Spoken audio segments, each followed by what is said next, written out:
Senhoras e senhores, boa noite. Começa a Câmara Aberta Sindical, o programa que debate o mundo do trabalho. Hoje nós vamos falar sobre os servidores públicos e mais especificamente sobre a 7ª Marcha da Classe Trabalhadora Brasília, que ocorrerá dia 6 de março, focando qual vai ser a participação dos servidores públicos nesta marcha.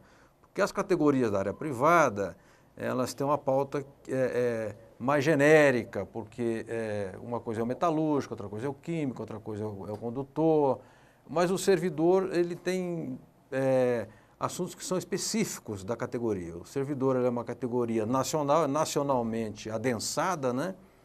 Tem o servidor estadual, o municipal e o federal, e a grande bandeira é ter direito à negociação coletiva, porque por incrível que pareça, no Brasil o servidor ainda depende da vontade do gestor. Quando ele tem vontade, ele negocia, quando não tem vontade, ele dá uma banana e tem que procurar ou a justiça, ou sei lá que outras formas para poder garantir o mínimo. Bom, nós queremos saber como é que o destacamento dos servidores estão se preparando para a 7ª Marcha. Vamos falar com Mara Valério Jean Júlio, que preside o Sindicato de Servidores Municipais de São Vicente. Mara, muito obrigado pela sua vinda aqui ao programa, sua estreia, que é a primeira vez que você vem. Vamos falar também com a Mônica Valente, subsecretária regional da ISP, do Brasil Internacional de Serviços Públicos.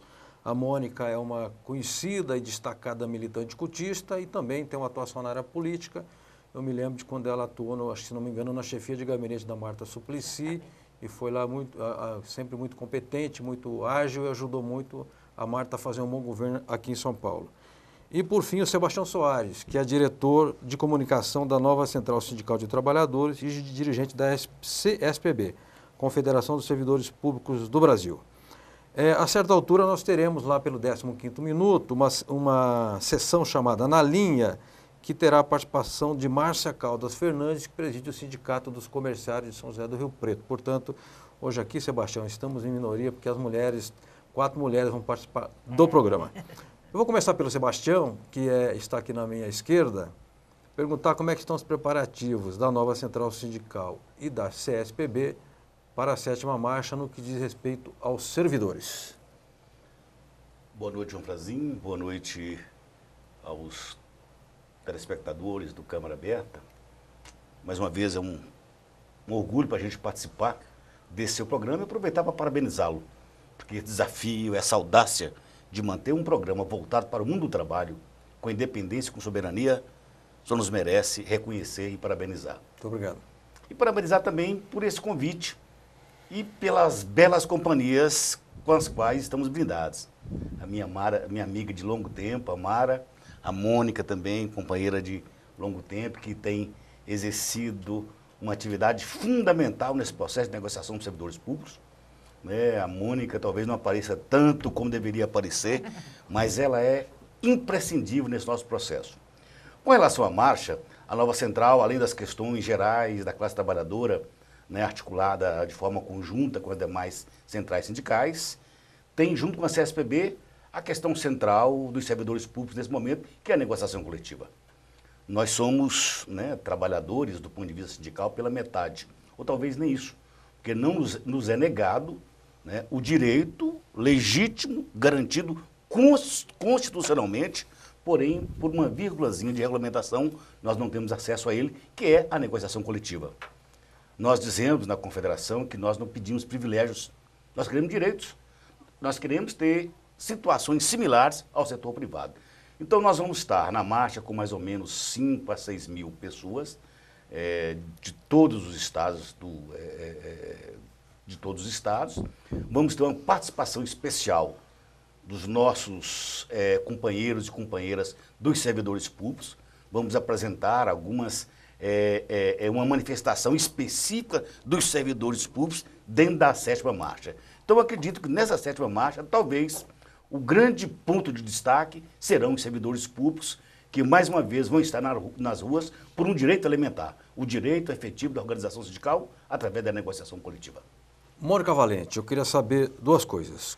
Como é que estão os servidores da área da saúde, porque há inclusive uma bandeira específica, que é a jornada de trabalho de 30 horas para o servidor da saúde, se não me engano, há até uma recomendação da OMS que é a Organização Mundial da Saúde, para que a jornada seja assim, 30 horas. E queria que você dissesse o que é esta entidade internacional de serviços públicos. Boa noite, João. Boa noite, Mara, Sebastião. Em primeiro lugar, queria cumprimentá-lo também, como pelas palavras absolutamente justas do Sebastião, pela ousadia de manter há 8 anos esse espaço tão relevante para discutir o mundo do trabalho, que é o Câmara Aberta Sindical, além de todo o trabalho que a Agência Sindical faz. E eu queria te parabenizar e agradecer o convite, até pela oportunidade de contar para as pessoas o que é um pouco a Internacional dos Serviços Públicos e que papel ela está tendo, como disse o Sebastião, nesse processo aí da organização e das lutas dos servidores públicos no Brasil. A ISP é uma federação sindical internacional e ela já existe há mais de 100 anos, foi fundada na Alemanha em 1907 e aqui no Brasil a ISP começou há cerca de 10 ou 12 anos atrás, vieram alguns dirigentes sindicais da Europa, dos Estados Unidos, do Canadá, convidar os sindicatos e as confederações brasileiras da área do setor público a se filiarem à ISP.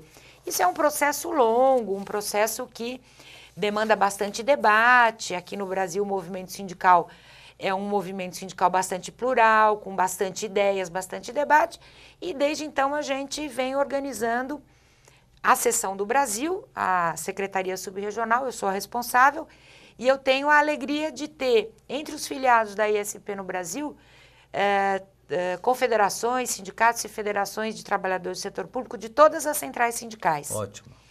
O que é uma alegria, o que dá uma capacidade muito boa de ajudar a construir a unidade que é sempre tão necessária no caso da luta dos trabalhadores. Você estava comentando a questão da saúde.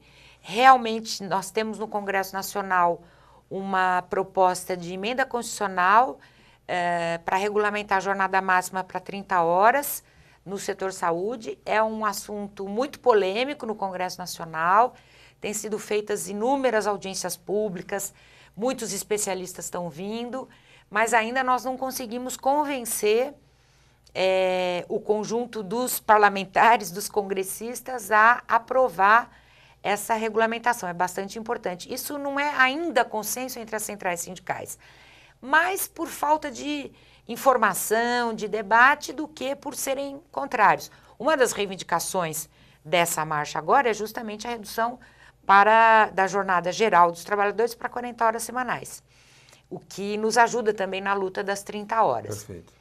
Agora, especificamente, o Sebastião estava falando uma coisa importantíssima, que é o direito à negociação coletiva, que nós não temos. Em 2010, o Brasil, o Congresso Nacional, ratificou uma convenção da OIT, da Organização Internacional do Trabalho.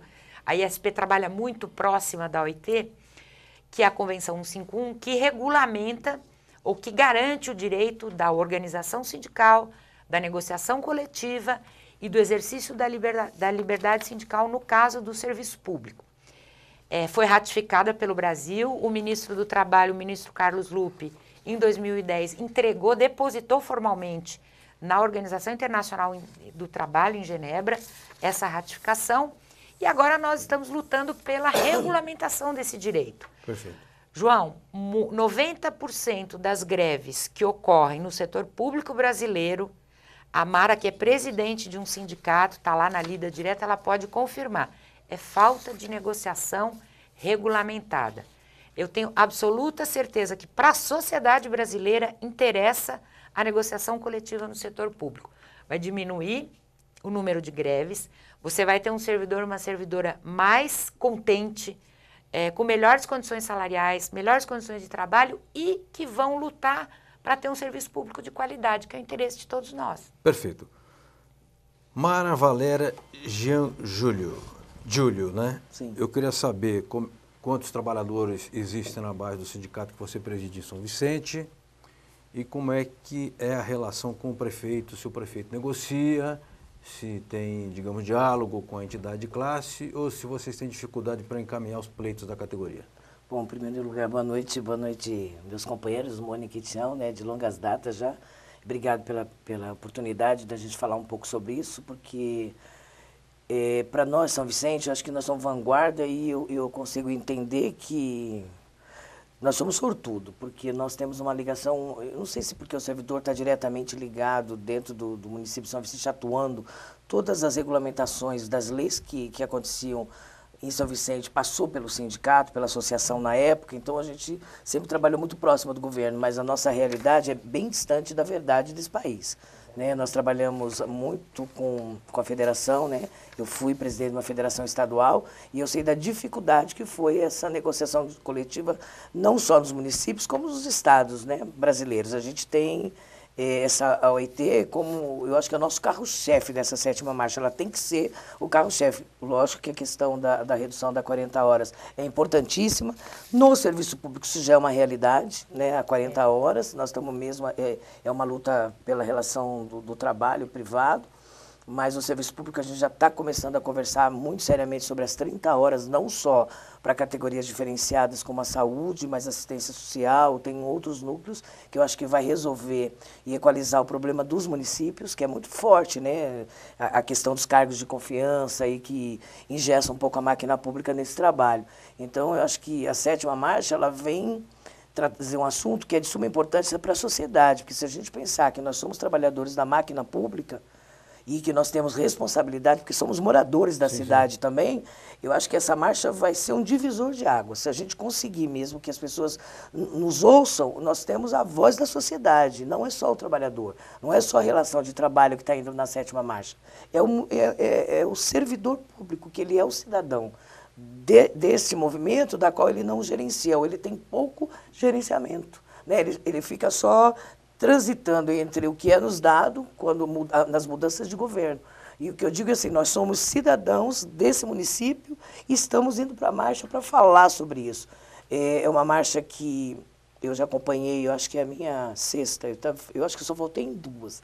Mas, de verdade, nós estamos empenhando muito para levar o maior número de professores, até porque fala em 10% do PIB para a educação, um problema sério que nós temos no governo do Estado, né? No governo do Estado e no Estado de São Paulo. Haja visto o número de porcentagem de analfabetos que ainda temos e as nossas médias, né, no Enem, no Estado, numa capital como a nossa, é muito baixa em relação ao Brasil como um todo. Então, acho que essa 7ª marcha, para mim, eu estou apostando todas as fichas e espero que a Dilma nos receba e entenda que não é só a relação do trabalho que está indo para a mesa, mas sim o cidadão. Eu acho que essa marcha tem um diferencial. Quando a gente começa a trabalhar com o servidor público, e aí está a dificuldade de governos passados não entenderem o servidor público, é por conta da nossa, eu acho que é da nossa dupla, eu sempre digo que é da dupla cidadania. Nós somos trabalhadores da máquina e somos os cidadãos que pagam para a construção dessa máquina. Então... Perfeito. Bom, eu queria fazer uma observação sobre a parte que eu atuo, que é a comunicação, né? Toda vez que a gente conversa com sindicalistas sobre eventos e acontecimentos maiores ou menores, a gente diz o seguinte, tem que pensar no antes, no durante e no depois. Não é só o durante, nem só o depois.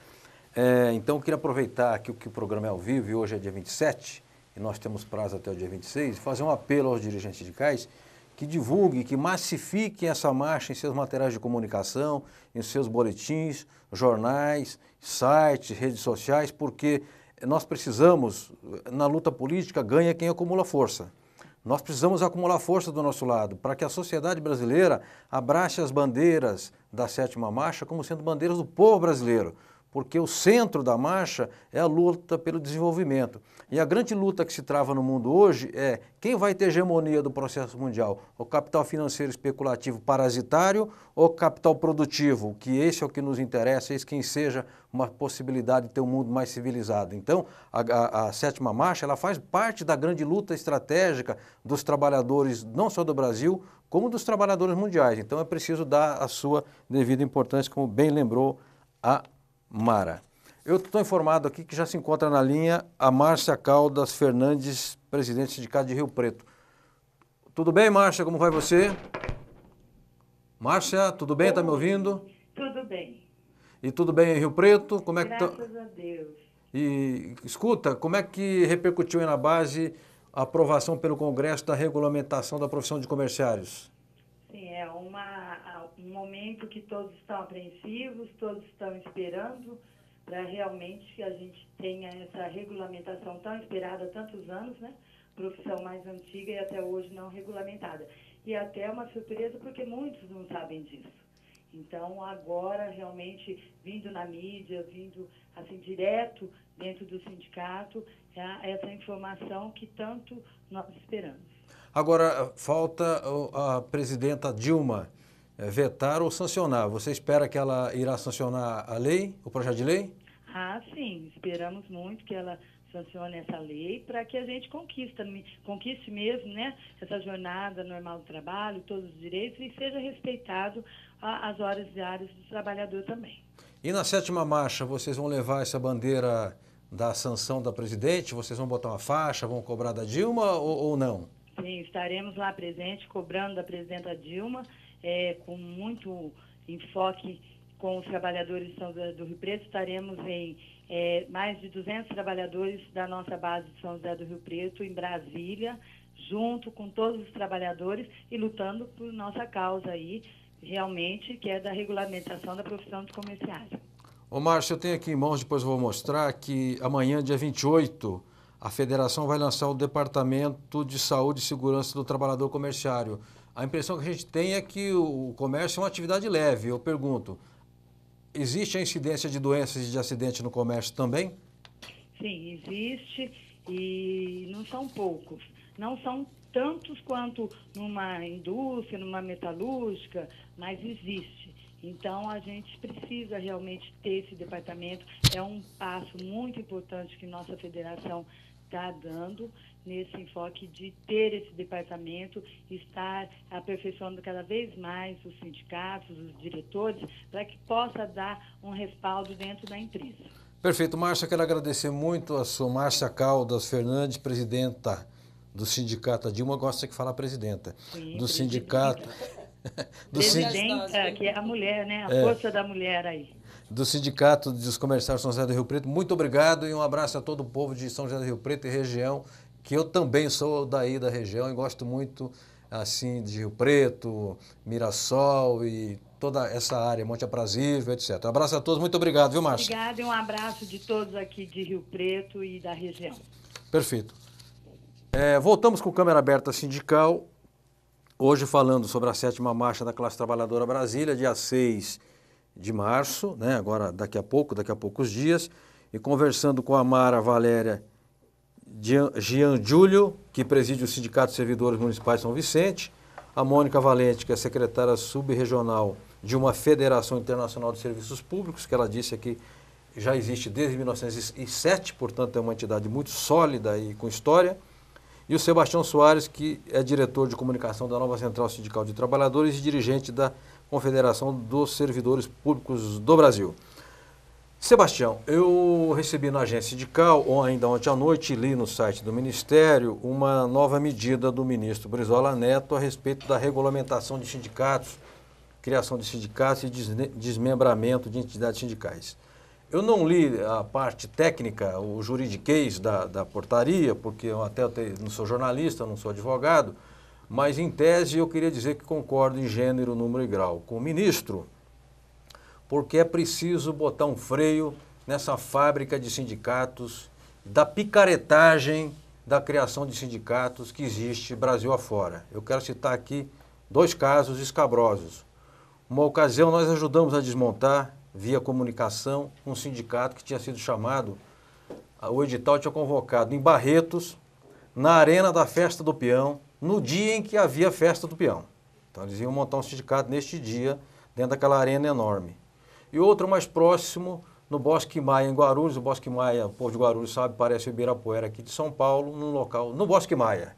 E aí a gente denunciou também e foi desmontado. É necessário que as categorias se organizem, que os destacamentos se organizem, mas é preciso haver regramento. Então eu queria saber o que o Sebastião achou, se ajuda, se não ajuda, e depois ouvir também a opinião da Mônica Valente e da Mara de São Vicente. Olha, é uma medida fundamental, embora não seja integralmente voltada de acordo com a proposta da Nova Central, mas o que a gente defendia, pelo menos em termos da moralização, isso eu acredito que vai sair nessa nova portaria. A questão de 5 a 6 anos, o Banco Mundial fez um estudo econômico e das entidades, das organizações envolvidas no processo econômico mundial. E dentre esses sistemas existentes, o Banco Mundial citou a Organização Sindical Brasileira. É curioso isso, como uma organização modelar, do ponto de vista da estrutura, do ponto de vista da sua trajetória, do ponto de vista da sua história. Quer dizer, e mesmo a alegada dependência da organização sindical em função do imposto sindical, da contribuição sindical, o Banco Mundial desmistifica isso, dizendo o seguinte, que o Brasil tem uma organização sindical modelar. Por outro lado, uma pesquisa do IBGE revelou que o movimento sindical, a Organização Sindical Brasileira, estava entre as 6 maiores entidades de credibilidade no país. Então, isso tudo é um patrimônio fundamental da classe trabalhadora que a malfadada portaria 186 do Ministério do Trabalho corria o risco de desmontar. Porque transformou-se num mercado de criação de sindicatos fantasmas para lucros pessoais, né, imorais, criminosos, que não podia continuar. Nós, da Nova Central, defendemos a estrutura sindical histórica, defendemos a unicidade sindical, defendemos o sistema confederativo, achamos que o aperfeiçoamento da Organização Sindical Brasileira é necessário, em decorrência da própria vida, em decorrência da própria dialética da existência humana, né, tudo vai ter uma transformação, mas existem determinadas circunstâncias, né, que são corretas. Quer dizer, nas condições do Brasil hoje, pulverizar a organização sindical é enfraquecer a classe trabalhadora e é enfraquecer a sociedade. Por quê? Quando o trabalhador tem um ganho salarial decorrente de uma negociação coletiva, decorrente de um acordo coletivo, decorrente de um ganho via sindicato, isso vai diretamente para a economia, que a absoluta maioria da classe trabalhadora não tem poupança, não tem investimento. Então, ele recebe hoje, já vai direto para o comércio, já vai direto para o sistema financeiro. Então, o movimento sindical, ele é um fator importante, né, na dinâmica da economia de qualquer país, especialmente um país como o Brasil. Então, quando esse sistema ele é desmantelado, ele é desorganizado, não só causa prejuízos para os trabalhadores que ficam fragilizados perante a exploração patronal, perante as condições degradantes do trabalho. Ainda ontem, por exemplo, eu estava vendo que 28 trabalhadores foram resgatados da fronteira do Brasil com o Paraguai em condições de trabalho escravo, das mais degradantes já observadas pelo Ministério do Trabalho. E aqui, Frazinho, eu aproveito o seu programa para chamar a atenção do Ministério do Trabalho, do ministro Brizola. O Ministério do Trabalho está sucateado, está desmontado, não há fiscais do trabalho no Brasil, é um crime o que se faz.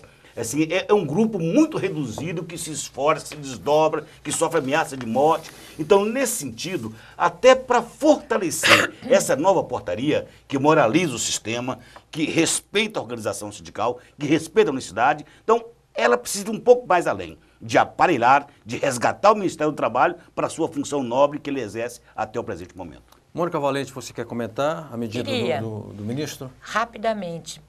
Mas do ponto de vista conceitual, eu acredito que seja muito importante que o Estado regule esse processo de criação de sindicatos. Correto. E mais do que regular, porque senão fica uma disputa fratricida e mesmo, não só os exemplos que você mencionou de fraudes, sindicatos fraudulentos, mas muitas vezes patrões organizando sindicatos como se fossem trabalhadores. Agora, regular, fazer novas portarias, sempre dialogando e negociando com as centrais sindicais. Corretíssimo. Porque isso é um grande trunfo, um grande patrimônio que nós construímos nos últimos 10 anos, que é a possibilidade das centrais sindicais, dos sindicatos de trabalhadores negociarem com o governo a regulação das relações de trabalho. Porque isso, inclusive, garante mais transparência nesse processo todo. E o meu comentário é que é sempre melhor. Eu sei que essa portaria, da maneira como ela saiu, não deve agradar todo mundo integralmente, mas eu sempre costumava dizer, quando eu trabalhava com a prefeita Marta Suplicy, na segunda fase que eu fui secretária de administração e trabalhava na negociação incentivava, né, coordenava a negociação coletiva. Um bom acordo é aquele que todo mundo sai mais ou menos chateado e mais ou menos contemplado. Perfeito. Então, a portaria é o que foi possível construir no diálogo e acho que é a partir daí que a gente avança. Agora, é preciso regular, porque nós não podemos deixar o trabalho à mercê do capital sem nenhum instrumento de defesa que são os sindicatos de trabalhadores. Perfeito. Mara, você quer fazer algum comentário? Sim, quero. Eu queria só deixar claro aqui que o sindicato não é inimigo e as pessoas entendem muito mal. Eu não sei se uma atitude dessa, claro que nós temos propostas, né? Nós tivemos no grupo de trabalho, nós saímos com uma proposta eu acho que muito coerente até, do ponto de vista da gente conseguir identificar quem eram os sindicatos de gaveta, né? Tinha uma proposta clara. Eu acho que faltou no ministro o chamado bom senso. Vamos juntar as centrais, conversar e vamos ver o que nós temos aí, porque nós temos 3 anos de trabalho com um grupo, né, de todas as centrais sentados numa mesa para discutir o caminho dos sindicatos, a organização sindical e parece que nesse momento parece que apagou-se tudo que foi feito e ele sozinho fez. Eu acho que a forma foi errada. Nós concordamos sim que a gente tem que fazer um apanhado, fazer uma seleção de tudo que aconteceu, porém, eu acho que o sindicato é a defesa que nós temos da máquina pública, porque se a gente observar, o executivo e o legislativo, eles andam muito juntos, né? Há uma década, mais ou menos, que você não sabe onde começa um e termina outro. E o que faz o contraponto para a máquina pública funcionar é o sindicato. Ainda é o sindicato. Perfeito. Eu acho que falta, sim, a consciência do trabalhador. Por isso que há tantos sindicatos que se constroem ao longo do tempo, mas mais por uma questão pessoal, e a Mônica está correta, de falta de alinhar. Porque eu ganhei aqui, eu perdi aqui, eu monto o sindicato ali, do que outra coisa. Mas eu não gostei muito da atitude do nosso ministro, não. Eu achei uma forma muito, muito antidemocrática. Tá. Como diria o Brizola, como é que é? Faz assim, francamente. Muito bem, eu queria mostrar aqui o Brizola, o de lá, né? O velho e bom Brizola. Eu queria mostrar um material da Federação dos Comerciários do Estado de São Paulo, dia 28 de fevereiro, no Centro de Lazer dos Comerciários do Estado de São Paulo, na Praia Grande, lançamento do Departamento Mais Saúde e Segurança do Trabalhador Comerciário, a entidade, a federação e 68 sindicatos, todos envolvidos no bom sentido na organização desse departamento. Eu desejo sucesso à iniciativa e já me coloco aqui o programa à disposição para repercutir as resoluções. Também registro aqui e mando um abraço ao Luiz Carlos Mota, ao presidente, e aos demais diretores, como o Amauri, o Jair, o Walter e tantos outros que eu conheço ali, o Paulinho, né, lá de Limeira, da categoria. Registro aqui também o recebimento de uma circular da CNTV, que é a Confederação Nacional dos Trabalhadores em Vigilância Privada, que vai realizar, dia 1º de março, aqui em São Paulo, a 2ª Plenária Nacional dos Vigilantes, no Hotel Boulevard São Luís, na Avenida São Luís 234, centro de São Paulo. E, na verdade, é uma luta dos vigilantes para colocar em prática uma lei, né, que foi promulgada, sancionada pela presidente Dilma, agora, se não me engano, dia 12 de dezembro, que assegura aos vigilantes adicional de periculosidade de 30%. Eu entendo que, se a lei foi publicada no Diário Oficial, sancionada pelo presidente da República, não cabe essa discussão se ela tem aplicabilidade imediata ou não. A questão é cristalina, né? Até teve um advogado aqui quarta-feira e explicou, qualquer controvérsia é uma controvérsia, engana que eu gosto, que favorece apenas o setor patronal. Temos uma reportagem já pronta, posso chamar?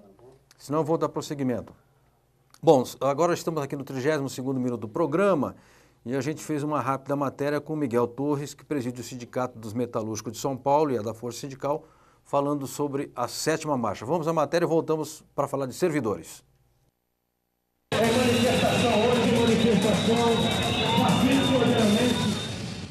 O Câmara Aberta Sindical se encontra hoje no Sindicato dos Metalúrgicos de São Paulo e Mogi das Cruzes, aqui na Liberdade, região central da cidade. Nós vamos falar com o Miguel Torres, que é o presidente da entidade. Miguel, o movimento sindical brasileiro se prepara neste momento para realizar a 7ª marcha da classe trabalhadora Brasília, que deve ser uma marcha muito grande, muito forte, muito representativa. Como é que está a participação dos metalúrgicos? Vocês vão levar uma delegação boa? Como é que está a receptividade na base? Olha, está muito bem. Eu acho que é um momento muito importante hoje dos trabalhadores nessa organização da nossa 7ª marcha. Até porque, até a 6ª marcha, 2 anos atrás, nós tínhamos avançado nas nossas conquistas, na manutenção dos nossos direitos. E ficamos 2 anos sem fazer a marcha. Isso nos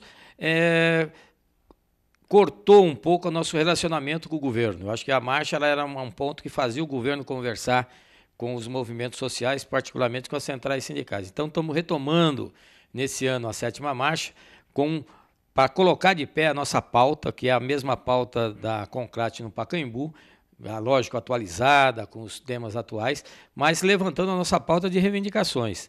Já temos a confirmação que a presidenta irá nos receber, as centrais sindicais, e a nossa base metalúrgica de São Paulo está muito mobilizada. Nós estamos calculando aqui só de São Paulo e Mogi 74 ônibus, em torno aí de 3.000, 3.100 trabalhadores indo a Brasília.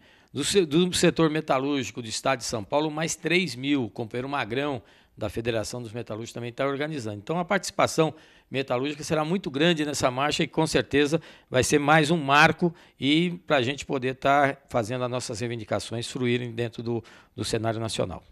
Miguel, você bem identificou que até 2 anos havia as marchas, os presidentes da República, o Lula especialmente, recebiam os dirigentes após a marcha e agora parece que a Dilma vai receber também uma comitiva, digamos assim, das direções sindicais ali presentes. Você acredita que significará a retomada do diálogo do governo para com o movimento sindical?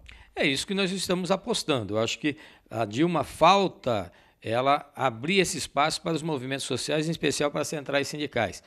Se você for ver bem a agenda, desde que a presidenta Dilma assumiu, ela atendeu na agenda dela 70 empresários, ou na agenda dela 70 espaços para os empresários e 7 para os trabalhadores. Então isso mostra que está desbalanceado essa questão de trabalho e capital. Então nós achamos que por isso mesmo que os empresários estão crescendo na questão de tirar direitos, diminuir a ação dos trabalhadores. Inclusive já estão falando que não pode dar aumento real esse ano. O Estado de ontem, o Estado de São Paulo, traz uma matéria que os empresários já falam que não pode dar aumento. Então, isso mostra que talvez esse desequilíbrio das relações, até, vamos dizer assim, não propositalmente, mas a presidente está colaborando por isso. O governo está colaborando com isso quando atende mais os empresários do que os trabalhadores. Então, a marcha ela vai ser um marco para a gente tentar estabelecer o equilíbrio dessas relações. Falou Câmara Aberta Sindical, Miguel Eduardo Torres, presidente do Sindicato dos Metalúrgicos de São Paulo e Mogi e também dirigente nacional da Força. Manifestação hoje, manifestação pacífica. Bem, retomamos aqui o Câmara Aberta Sindical, quero continuar mostrando materiais sindicais, desta vez um alentado material sindical. Um livraço do Dr. José Carlos Aroca, advogado trabalhista conhecido de todos nós, juiz no Tribunal do Trabalho, chamado Organização Sindical no Brasil, passado, presente, futuro, e no futuro há uma interrogação, e a editora é a LTR. Eu prometo, doutor Aroca, que vou ler o seu livro, como já li outros livros seus, e vamos fazer um Câmara Aberta Sindical para tratar deste tema, trazendo aqui dirigentes sindicais. E o doutor Aroca, para quem não sabe, é um inspiradíssimo compositor. Eu recebi lá na agência, há cerca de uma semana, 2 CDs enviados pelo Zelão. Zelão é o nome dele no mundo do samba, ele faz samba canção, faz choro e grava lá com o maestro Filé, sempre discos muito bem arranjados, e fiquei também muito bem impressionado com a moça que canta lá no CD e vinha saber que a filha do Aroca tem uma voz muito bonita. Então parabéns pelo seu trabalho na área jurídica e também na área artística. E nós, aproveitando aqui para mostrar mais materiais, o material da nova Central Sindical de Trabalhadores do Paraná, lute pelo seu direito, participe, Jornada Nacional de Lutas, exige aprovação de projetos de interesse dos trabalhadores, direitos iguais para os terceirizados, redução da jornada para 40 horas semanais sem redução salarial, investir no mínimo 10% do PIB na educação e sistema fixo de aumento do mínimo estadual, que é aquele piso que tem nos estados, que geralmente é maior que o salário mínimo. Eu queria voltar aqui então agora para as perguntas dos telespectadores, porque nós somos o Câmara Aberta Sindical. E eu queria passar para a Mônica uma pergunta do Jaime, do Jardim Bonfiglioli. Alguém da mesa teria informação da porcentagem de servidores públicos brasileiros que são sindicalizados? Você tem ideia? Ou varia por município? Olha, eu não tenho o número especificamente dos trabalhadores do setor público, mas é mais alto do que a média nacional. A média nacional de sindicalização no Brasil, o último número, se não me falha a memória, é em torno de 17%. O funcionalismo público, os servidores públicos, eles têm um índice um pouco maior de sindicalização, historicamente já tinham, e agora, de qualquer maneira, ainda é baixo se você for comparar com outros países. Você pega países europeus, países da Escandinávia, por exemplo, o índice de sindicalização total é em torno de 90%. Então, muito a gente tem que andar no Brasil para aumentar a sindicalização. E acho que uma coisa que ajuda muito na sindicalização e que torna os sindicatos fortes é exatamente você ter relações de trabalho reguladas. Então, a Convenção 151, no caso dos servidores públicos... Igualdade de condições, né? Oi? Um assunto que está na pauta da nossa marcha é a igualdade de condições. Igualdade de oportunidades entre homens e mulheres, a questão dos terceirizados, que o pessoal da Nova Central do Paraná está colocando. Isso é muito importante, porque hoje o mundo do trabalho, se você for ver com a terceirização, você tem uma dificuldade muito grande, inclusive, de sindicalizar trabalhadores. Não que eles não queiram, mas porque o emprego dele, o contrato dele é precário, ele tem um contrato frágil, flexível, temporário. E é muito importante para a classe trabalhadora ter um instrumento forte, que é um sindicato forte, representativo. Então, a pergunta do companheiro, como é o nome dele? Do Jaime do Bonfiglioli. Do Jaime do Bonfiglioli. Se você não é sindicalizado, Jaime, procura o teu sindicato, sindicaliza, chama teus amigos, tuas amigas e põe todo mundo no sindicato. O sindicato é do trabalhador, da trabalhadora, não é da direção. A gente sabe disso. Perfeito. Nildo Nogueira, que é dirigente sindical dos comerciários e mora aqui no glorioso bairro do Limão, pergunta. A pergunta está um pouco aqui esquisita, Nildo. Vou ver se eu traduzo, hein, tá? Sebastião, para você, muitos servidores da reivindicação de servidores não são atendidos, o que acaba gerando greve. E ele pergunta se isso se deve à má gestão, digamos, à incompetência do gestor público. A incompetência, né, envolve também políticas. Né? De repente o gestor está amarrado por uma política que, né, o governo, do ponto de vista da política geral do governo, do estado, do município ou do governo da União. Por exemplo, no Brasil, o gasto com servidores públicos na União é em torno de 31,7%, aí na média 32%. Ou seja, e o limite é em torno de 50%. Então há um afogo de 18% que o governo usa para quê? Para o tal do superávit primário. Então, nesse sentido, não é apenas uma má administração, são políticas, né, de pagamento de juros da dívida pública, pagamento de juros da dívida externa, que acaba repercutindo na má qualidade do serviço e nas péssimas condições de trabalho. Como uma negociação coletiva em que empregadores e os trabalhadores possam discutir, não há negociação coletiva, então a única solução é a greve para romper ou a política equivocada do governo ou a má gestão dos administradores. Então, na verdade, são as duas coisas. Nós temos os maus administradores e temos também políticas deliberadas de contenção de gastos no setor público que prejudica tanto a questão salarial como a questão dos serviços essenciais para toda a sociedade. Mara, Jaziel da Lapa quer saber, a mesa não acha que tem muito servidor público estadual e federal para pouco trabalho? Não, na verdade não é isso não. Nós temos o maior déficit brasileiro, né? Se você for ver a renda o per capita, a quantidade de moradores por servidor público, a nossa é infinitamente menor. Né? Chega na casa de 3%, assim, a relação. Isso eu estou falando de Brasil. Né? Eu não acredito não. O que eu acredito é que nós precisamos fazer com que o trabalhador e o serviço mesmo, o servidor, o prefeito, os governantes entendam a capacidade que o servidor público tem de gerir essa máquina pública, porque é ele que faz essa cidade andar, e isso as pessoas ainda não entendem. Mas eu acho que tem uma distorção. O que é servidor público do Marajá, do contratado? O excesso de comissionado. o que existe de cargo de confiança nessas prefeituras. Os prefeitos, é impressionante como eles confiam na humanidade inteira, porque tem meia humanidade lá nomeado como cargo de confiança. Esse é um desvio que o movimento sindical do servidor precisa combater. Mas ele só consegue combater quando ele senta para negociar. Por isso que eu te disse, o legislativo e o executivo estão muito atrelados. Quando o sindicato é que faz essa discussão. Caso contrário, não se faz essa discussão, porque o prefeito fica lá e às vezes ele diz assim, mas eu não tenho como chamar, o meu orçamento é de 54%, então eu tenho que fazer serviços terceirizados, eu tenho que... As companhias mistas de trabalhador nos municípios, ela leva uma parcela do dinheiro muito grande. Então, toda essa máquina precisa ser repensada, né? A forma com que ela está... Mas não é verdadeiro quando diz que o servidor público, mesmo os cargos de confiança que trabalham, né? Não seria o que atrapalha a hegemonia da máquina pública, não. Bem, olha, pelo contrário. por falar que a gente está falando da 7ª Marcha e da necessidade dos governos, em todos os níveis, conversar com o movimento sindical, eu fui informado que a UGT, União Geral dos Trabalhadores, terá amanhã uma reunião às 10h30 com a presidente Dilma. Irão o presidente Patá, 4 deputados que são sindicalistas que integram a UGT, 2 aqui de São Paulo e parece que 2 de Minas, e também o secretário nacional de organização, que é o Chiquinho Pereira. Um dos temas, segundo me disseram, será justamente a reivindicação para que o Ministério do Trabalho seja aparelhado no bom sentido, não aparelhado por partido, por facção, aparelhado do ponto de vista de funcionário, de equipamentos e de recursos. Então eu desejo lá ao GT, caso a reunião ocorra, que seja uma reunião produtiva.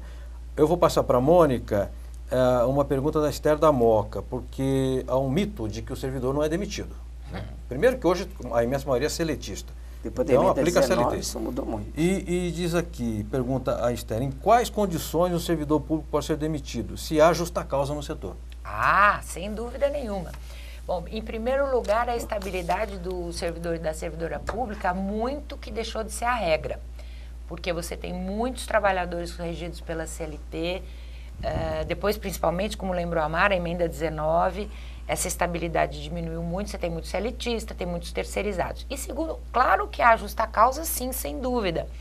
A diferença que tem da justa causa do trabalhador do setor privado e do trabalhador do setor público é que, no caso do setor público, é preciso ter um processo que diga ou que investigue qual foi essa justa causa. É uma sindicância. É uma sindicância e processo administrativo. O que é importante que haja sindicância e processo administrativo, seja para apurar a responsabilidade no caso do servidor e da servidora, que se for o caso ser demitido, sim, seja por outro lado também para garantir o direito de defesa. E eu vou dizer uma coisa, Esther, né, o nome dessa nossa querida telespectadora, olha, Esther, uma das batalhas maiores das centrais sindicais nessa marcha é pela ratificação de uma convenção da OIT, que é a 158, que ela proíbe a demissão imotivada, no caso do setor privado. Não é que os empresários não podem mais demitir, podem, mas eles têm que justificar a demissão, que é mutatis mutandi, o mesmo princípio da demissão por justa causa no caso dos trabalhadores do setor público. Agora, para justificar não significa que isso não possa ser demitido, os maus trabalhadores, ou quando a empresa, por exemplo, está passando por um processo de prejuízos, etc., mas tem que justificar. E o mundo sindical ou em outros países já criaram mecanismos de compensação para esses momentos para os trabalhadores que precisam ser demitidos. Às vezes não é justa causa, né? Uma empresa que tem prejuízo tem que demitir os trabalhadores, não é uma causa justa, aliás, uma causa injusta. Mas, de qualquer problema, essa é a batalha da 7ª Marcha também, a ratificação da Convenção 158 da OIT. E, olha, muitos trabalhadores do setor público são processados, passam por comissão de sindicância, por processos administrativos e podem, sim, ser demitidos. Não é, Mário? João, eu posso, claro, fica à vontade. Posso interferir?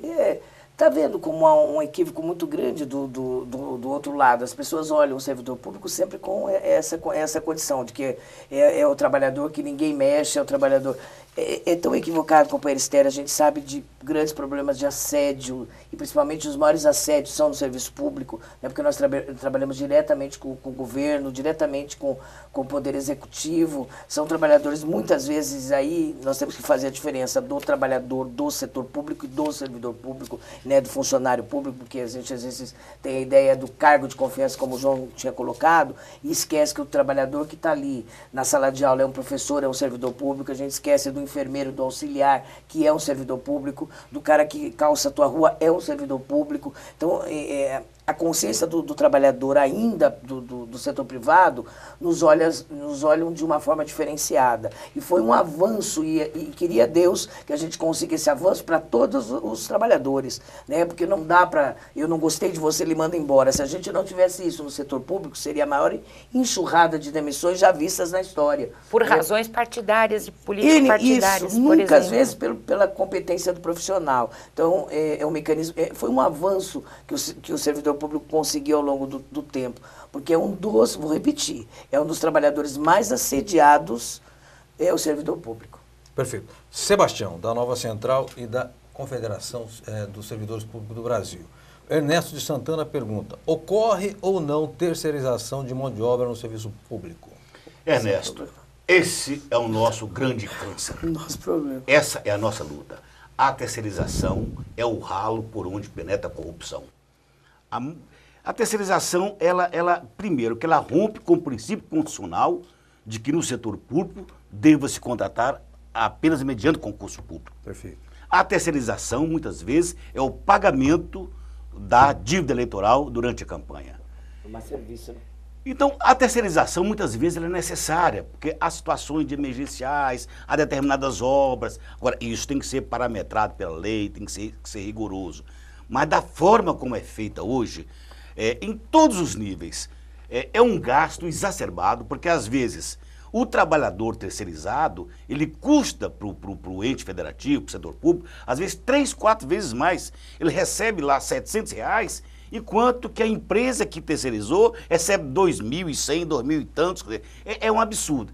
Grandes gastos do setor público com empresas terceirizadas. Veja bem, e lamentavelmente no Brasil está se criando uma cultura de acabar com as carreiras dos níveis elementares. Então, o motorista, o pessoal auxiliar, o pessoal de primeiro grau em geral, já quase não há carreira de primeiro grau. E está caminhando também para não ter carreira administrativa no segundo grau. Quer dizer, isso é um perigo para a nação. Porque isso torna o país refém dessas grandes empresas. E você vai ver, é uma mesma empresa que detém uma grande conglomerado de terceirização no país todo, é a mesma empresa que está envolvida com mineração, está envolvida com bancos. Você cria uma casta perigosa, um monopólio perigoso de terceirizados, que esse sim é nocivo para o país.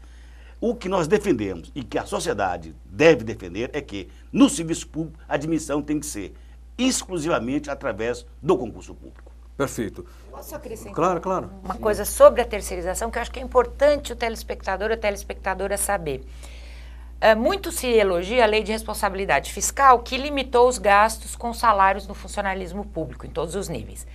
Mas eu tenho certeza que tem muito telespectador e telespectadora que não sabe que os gastos com terceirização da Prefeitura, do Estado da União, não estão contidos nos limites da lei de responsabilidade fiscal para gasto com salário de pessoal. Eu não sabia, confesso a minha ignorância aqui, não sabia disso. Pois é. Então, é mentira dizer, ou não diria mentira, é uma palavra meio pesada, mas é parcial dizer que a lei de responsabilidade fiscal, ela limitou a questão do salário com o pessoal, a questão do gasto com o pessoal. Por quê? Porque o montante gasto com empresas de terceiros não entra nesse tal desse limite, chamado limite prudencial. Não.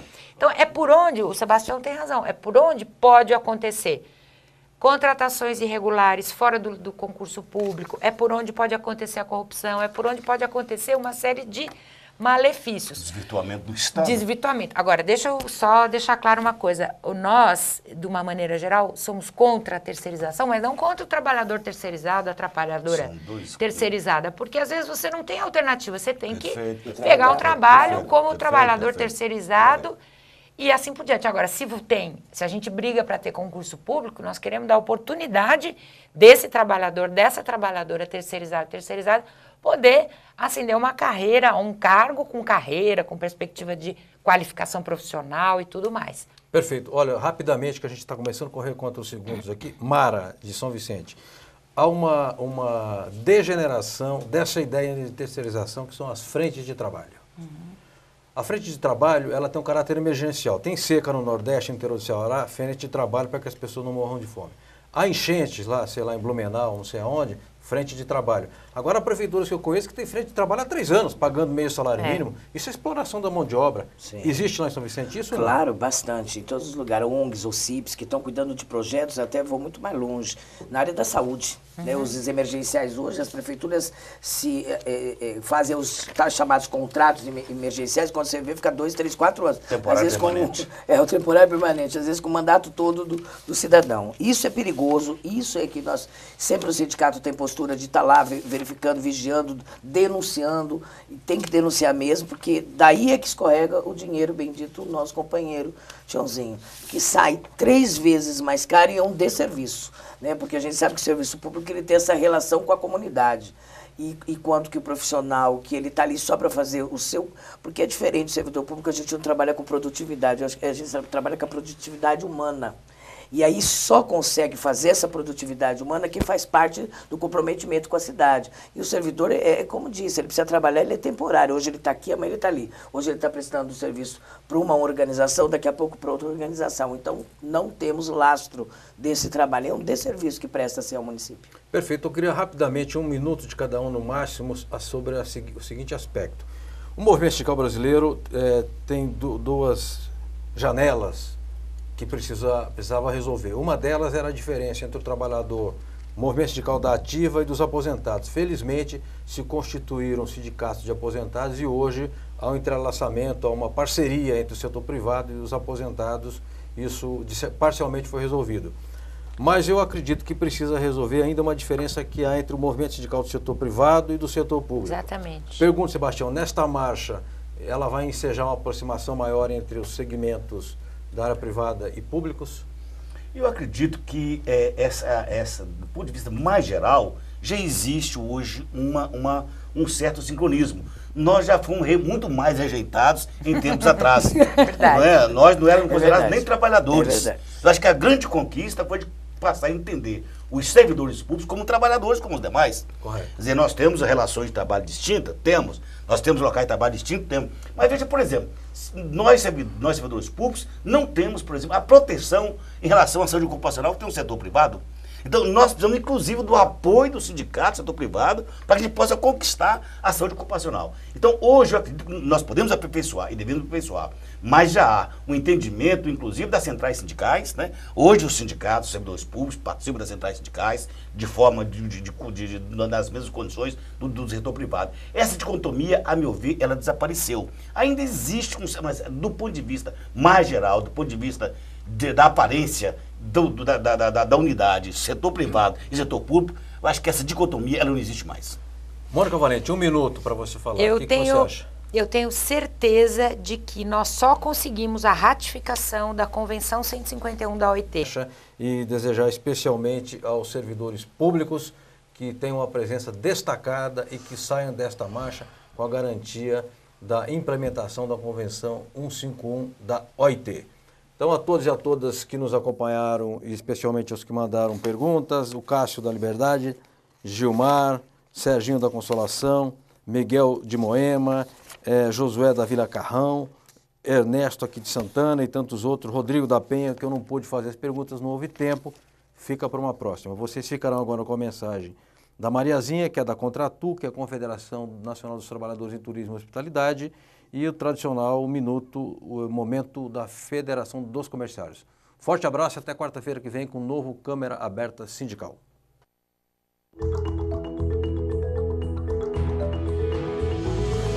Olá, profissional de beleza. Meu nome é Maria dos Anjos Mesquita Mestre, diretora da Contrato e da Nova Central. Eu chamo a sua atenção para um fato que vem ocorrendo. Os aliciadores do turismo sexual, onde o índice da nossa categoria é muito grande. Procure, fique esperto, procure seu sindicato e receba as informações necessárias. A FEComerciários, formada por 68 sindicatos filiados no estado de São Paulo, representando 2,5 milhões de comerciários, apresenta Momento FEComerciários.